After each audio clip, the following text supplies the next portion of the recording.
University police સ્ટેશનની પાસે જ યુનિવર્સિટી પોલીસે સેન્ટેરિયલ વિસ્ટા બિલ્ડિંગમાં દરોડો પાડી શરાબ-શબાબની મહેફિલ માણતી હાઈપ્રોફાઇલ પાર્ટીનો પર્દાફાશ કર્યો।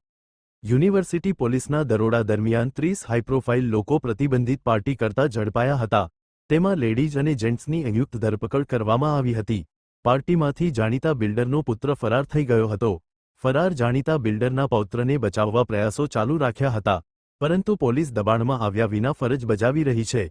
Report by Ashwin Limbachiya, Ahmedabad.